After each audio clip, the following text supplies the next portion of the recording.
But more than a month passed. Real winter had come, and everything was still clear in his memory as though he had parted with Anna Sergeyevna only the day before, and his memories glowed more and more vividly. When in the evening stillness he heard from his study the voices of his children preparing their lessons, or when he listened to a song or the organ at the restaurant, or the storm howled in the chimney, suddenly everything would rise up in his memory.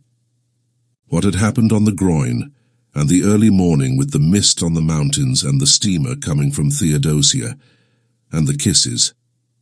He would pace a long time about his room, remembering it all and smiling. Then his memories passed into dreams, and in his fancy the past was mingled with what was to come. Anna Sergeyevna did not visit him in dreams, but followed him about everywhere like a shadow and haunted him. When he shut his eyes, he saw her as though she were living before him, and she seemed to him lovelier, younger, tenderer than she was, and he imagined himself finer than he had been in Yalta. In the evenings she peeped out at him from the bookcase, from the fireplace, from the corner. He heard her breathing, the caressing rustle of her dress. In the street, he watched the women, looking for someone like her. He was tormented by an intense desire to confide his memories to someone, but in his home it was impossible to talk of his love, and he had no one outside. He could not talk to his tenants, nor to anyone at the bank. And what had he to talk of? Had he been in love then? Had there been anything beautiful, poetical, or edifying, or simply interesting in his relations with Anna Sergeyevna? And there was nothing for him but to talk vaguely of love, of woman, and no one guessed what it meant. Only his wife twitched her black eyebrows and said, "The part of a lady-killer does not suit you at all, Dmitri." One evening, coming out of the doctor's club with an official with whom he had been playing cards, he could not resist saying, "If only you knew what a fascinating woman I made the acquaintance of in Yalta." The official got into his sledge and was driving away, but turned suddenly and shouted, "Dmitri Dmitrich!" "What?" "You were right this evening. The sturgeon was a bit too strong." These words, so ordinary for some reason, moved Gurov to indignation and struck him as degrading and unclean. What savage manners, what people, what senseless nights, what uninteresting, uneventful days. The rage for card-playing, the gluttony, the drunkenness, the continual talk always about the same thing. Useless pursuits and conversations always about the same things absorb the better part of one's time, the better part of one's strength. And, in the end, there is left a life grovelling and curtailed, worthless and trivial, and there is no escaping or getting away from it, just as though one were in a madhouse or a prison. Gurov did not sleep all night and was filled with indignation, and he had a headache all next day, and the next night he slept badly. He sat up in bed thinking, or paced up and down his room. He was sick of his children, sick of the bank. He had no desire to go anywhere or to talk of anything. In the holidays in December, he prepared for a journey and told his wife he was going to Petersburg to do something in the interests of a young friend, and he set off for S. What for? He did not very well know himself. He wanted to see Anna Sergeyevna and to talk with her, to arrange a meeting if possible. He reached S in the morning and took the best room at the hotel, in which the floor was covered with grey army cloth, and on the table was an inkstand, grey with dust and adorned with a figure on horseback, with its hat in its hand and its head broken off. The hotel porter gave him the necessary information. Von Dideritz lived in a house of his own in Old Gonchany Street. It was not far from the hotel. He was rich and lived in good style and had his own horses. Everyone in the town knew him. The porter pronounced the name Dideritz. Gurov went without haste to Old Gonchany Street and found the house. Just opposite the house stretched a long grey fence adorned with nails. One would run away from a fence like that, thought Gurov, looking from the fence to the windows of the house and back again. He considered. Today was a holiday and the husband would probably be at home. and in any case it would be tactless to go into the house and upset her. If he were to send her a note, it might fall into her husband's hands, and then it might ruin everything. The best thing was to trust to chance, and he kept walking up and down the street by the fence, waiting for the chance. He saw a beggar go in at the gate and dogs fly at him. Then, an hour later, he heard a piano, and the sounds were faint and indistinct. Probably it was Anna Sergeyevna playing. The front door suddenly opened, and an old woman came out, followed by the familiar white Pomeranian. Gurov was on the point of calling to the dog, but his heart began beating violently, and in his excitement he could not remember the dog's name. He walked up and down, and loathed the grey fence more and more, and by now he thought irritably that Anna Sergeyevna had forgotten him, and was perhaps already amusing herself with someone else. And that was very natural in a young woman who had nothing to look at from morning till night but that confounded fence. He went back to his hotel room and sat for a long while on the sofa, not knowing what to do. Then he had dinner and a long nap. How stupid and worrying it is, he thought when he woke and looked at the dark windows. It was already evening. Here I've had a good sleep for some reason. What shall I do in the night? He sat on the bed, which was covered by a cheap grey blanket, such as one sees in hospitals, and he taunted himself in his vexation. So much for the lady with the dog, so much for the adventure. You're in a nice fix. That morning at the station, a poster in large letters had caught his eye. The geisha was to be performed for the first time. He thought of this and went to the theatre. It's quite possible she may go to the first performance, he thought. The theatre was full. As in all provincial theatres, there was a fog above the chandelier. The gallery was noisy and restless. In the front row, the local dandies were standing up before the beginning of the performance, with their hands behind them. In the governor's box, the governor's daughter, wearing a boa, was sitting in the front seat, while the governor himself lurked modestly behind the curtain with only his hands visible. The orchestra was a long time tuning up. The stage curtain swayed. All the time the audience were coming in and taking their seats, Gurov looked at them eagerly. Anna Sergeyevna, too, came in. She sat down in the third row, and when Gurov looked at her, his heart contracted, and he understood clearly that for him there was in the whole world no creature so near, so precious, and so important to him. She, this little woman, in no way remarkable, lost in a provincial crowd with a vulgar lorgnette in her hand, filled his whole life now, was his sorrow and his joy, the one happiness that he now desired for himself. To the sounds of the inferior orchestra, of the wretched provincial violins, he thought how lovely she was. He thought and dreamed. A young man with small side whiskers, tall and stooping, came in with Anna Sergeyevna and sat down beside her. He bent his head at every step and seemed to be continually bowing. Most likely this was the husband whom at Yalta, in a rush of bitter feeling, she had called a flunky. And there really was in his long figure, his side whiskers, and the small bald patch on his head, something of the flunky's obsequiousness. His smile was sugary, and in his buttonhole there was some badge of distinction like the number on a waiter.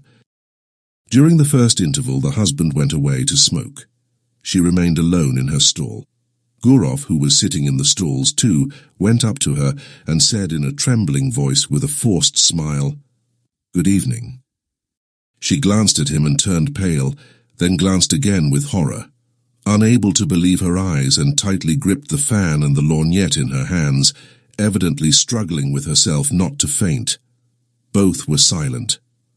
She was sitting. He was standing, frightened by her confusion and not venturing to sit down beside her. The violins and the flute began tuning up. He felt suddenly frightened. It seemed as though all the people in the boxes were looking at them. She got up and went quickly to the door. He followed her, and both walked senselessly along passages and up and down stairs, and figures in legal, scholastic, and civil service uniforms all wearing badges, flitted before their eyes. They caught glimpses of ladies, of fur coats hanging on pegs. The drafts blew on them, bringing a smell of stale tobacco. And Gurov, whose heart was beating violently, thought, "Oh heavens, why are these people here in this orchestra?" And at that instant he recalled how when he had seen Anna Sergeyevna off at the station, he had thought that everything was over, and they would never meet again. But how far they were still from the end. On the narrow, gloomy staircase over which was written, "To the amphitheatre," she stopped. "How you have frightened me," she said, breathing hard, still pale and overwhelmed. "Oh, how you have frightened me, I'm half dead. Why have you come? Why?" "But do understand, Anna, do understand," he said hastily in a low voice. "I entreat you to understand." She looked at him with dread, with entreaty, with love. She looked at him intently, to keep his features more distinctly in her memory. "I am so unhappy," she went on, not heeding him. "I have thought of nothing but you all the time. I live only in the thought of you, and I wanted to forget you. But why, oh why, have you come?" On the landing above them, 2 schoolboys were smoking and looking down, but that was nothing to Gurov. He drew Anna Sergeyevna to him and began kissing her face, her cheeks, and her hands. "What are you doing? What are you doing?" she cried in horror, pushing him away.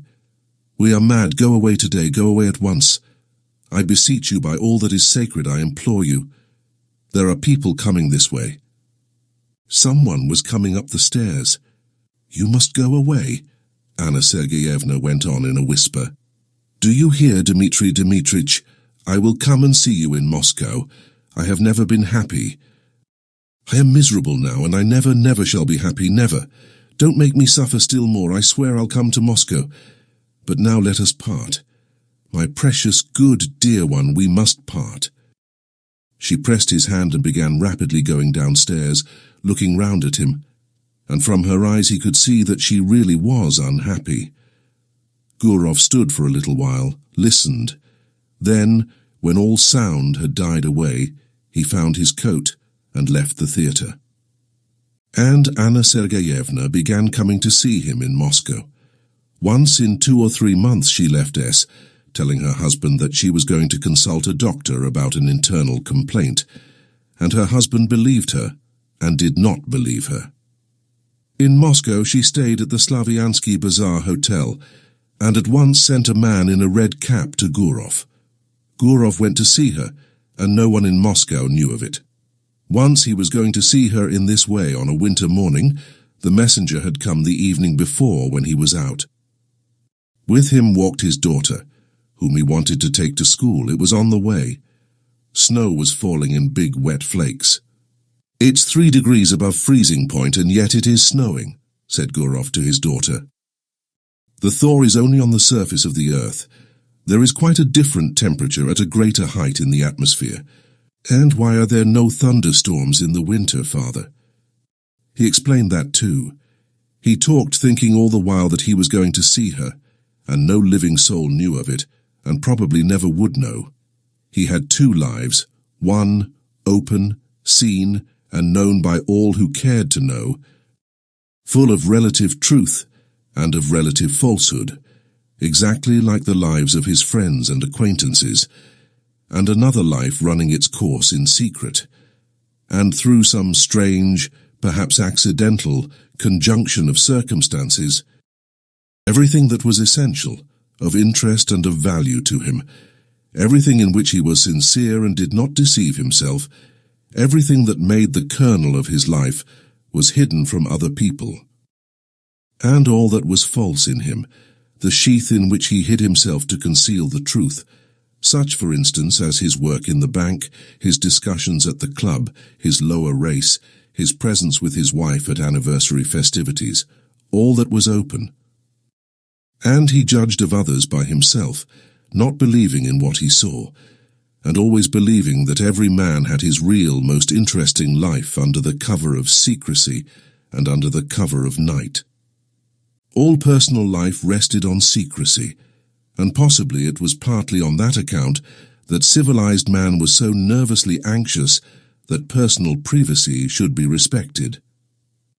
After leaving his daughter at school, Gurov went on to the Slaviansky bazaar.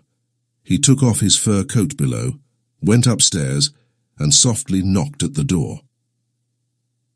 Anna Sergeyevna, wearing his favorite grey dress, exhausted by the journey and the suspense, had been expecting him since the evening before. She was pale. She looked at him and did not smile, and he had hardly come in when she fell on his breast. Their kiss was slow and prolonged, as though they had not met for 2 years. "Well, how are you getting on there?" he asked. "What news?"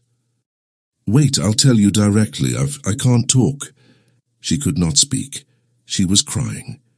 She turned away from him and pressed her handkerchief to her eyes. "Let her have her cry out. I'll sit down and wait," he thought, and he sat down in an armchair. Then he rang and asked for tea to be brought him, and while he drank his tea she remained standing at the window with her back to him. She was crying from emotion, from the miserable consciousness that their life was so hard for them. They could only meet in secret, hiding themselves from people like thieves. Was not their life shattered? "Come, do stop," he said. It was evident to him that this love of theirs would not soon be over, that he could not see the end of it. Anna Sergeyevna grew more and more attached to him. She adored him, and it was unthinkable to say to her that it was bound to have an end some day. Besides, she would not have believed it. He went up to her and took her by the shoulders to say something affectionate and cheering, and at that moment he saw himself in the looking-glass. His hair was already beginning to turn grey, and it seemed strange to him that he had grown so much older, so much plainer during the last few years. The shoulders on which his hands rested were warm and quivering. He felt compassion for this life, still so warm and lovely, but probably already not far from beginning to fade and wither like his own. Why did she love him so much?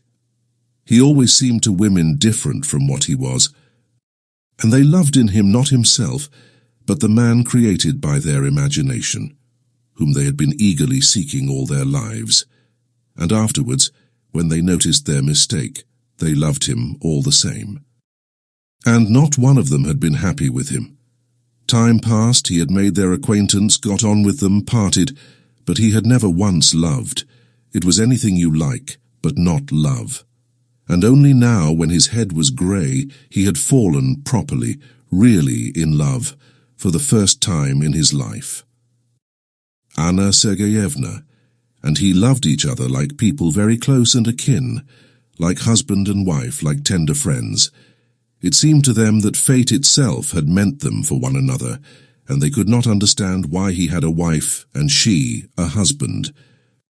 And it was as though they were a pair of birds of passage, caught and forced to live in different cages.